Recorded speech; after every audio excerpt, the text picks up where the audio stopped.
Four GOP candidates facing accusations of inappropriate behavior are vying for a U.S. Senate seat. They are former football star Herschel Walker in Georgia, Sean Parnell in Pennsylvania, former Missouri Governor Eric Greitens, and former Ohio State Treasurer Josh Mandel. The men are considered to be viable candidates in their Republican primaries. Their races could determine if Democrats will continue to control the Senate next year. Republicans need only to gain a single seat to retake majority control of the chamber. For more, I want to bring in Amber Phillips. She's a politics reporter for The Washington Post and author of the article, Domestic Violence, Sexual Abuse. A number of Senate GOP candidates have to answer for ugly allegations. Amber, welcome. Thanks very much for being with us. So we mentioned their names there off the top, but who exactly are these candidates with accusations of misconduct against them?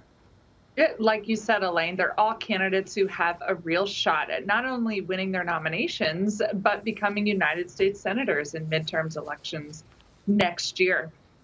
One of the biggest names is Herschel Walker. He's a former NFL player in Georgia. He has President Trump's endorsement and the endorsement of a number of other top Republicans in the Senate, including Senate Minority Leader Mitch McConnell. He has been accused of pointing a gun at his former wife's head, and a girlfriend in the past has accused him also of domestic violence. And this is it's a tricky story for Herschel Walker.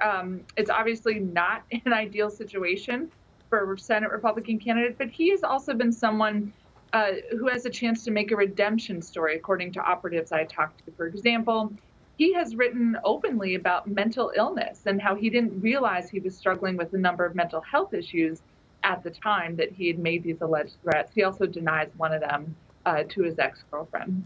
So in addition to Herschel Walker, and as you mentioned, him seeming to suggest the behavior was due to mental illness, you also had Ohio's Josh Mandel getting the support of his ex-wife.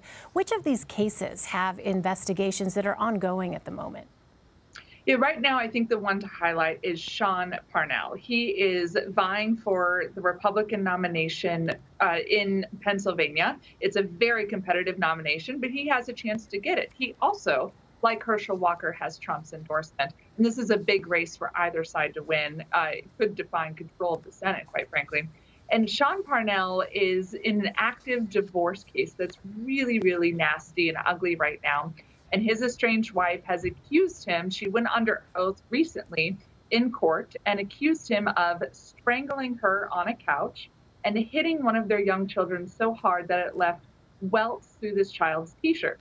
Sean Parnell has said that these are lies, and he will be defending himself in an upcoming court case. But whatever happens, and however voters choose to believe what happened in this story, it is possible that Sean Parnell could lose custody of his 3 children mid-race, prompting a Senate operative on the Republican side to tell me he's never heard of that happening in modern politics. You know, you spoke to one Republican operative who said that, quote, politics has changed, what's seen as acceptable has changed. What did that person, unnamed, of course, say was a consequence of that change? Yeah, some of these, it's a sensitive topic. So some of these Republicans only wanted to talk to me without their names because they're not happy, quite frankly, that these candidates have these backstories. Someone like Herschel Walker, they tell me, is talented. He's raising lots of money. He's getting the base excited. They'd rather not have a backstory like this. But what this operative was telling me was essentially a shrug. What can we do about it? And he pointed specifically to Donald Trump. In an era where a president got elected, the highest man in the office, being accused by a dozen-plus women of some kind of sexual misconduct, there was a shrug about, on the Republican side, wondering if these kinds of allegations would matter to Republican and independent voters they need to take back the Senate. The exception to this, I will say, is Parnell. After these accusations from his estranged wife came out, which of course he has denied and said are lies, the head of Senate Republicans' campaign arm, Rick Scott, a senator from Florida, had a really hard time saying whether he thinks Parnell would be a good choice for the Senate. And I'm going to watch to see if Senate Republicans end up deciding they don't want to support Parnell despite President Trump's endorsement. So you also note that Democrats have been dealing with this as well. The party lost a Senate race in North Carolina with nominee Cal Cunningham, whose intimate text with a woman who was not his wife became public. How have Democrats responded to inappropriate behavior and allegations of inappropriate behavior?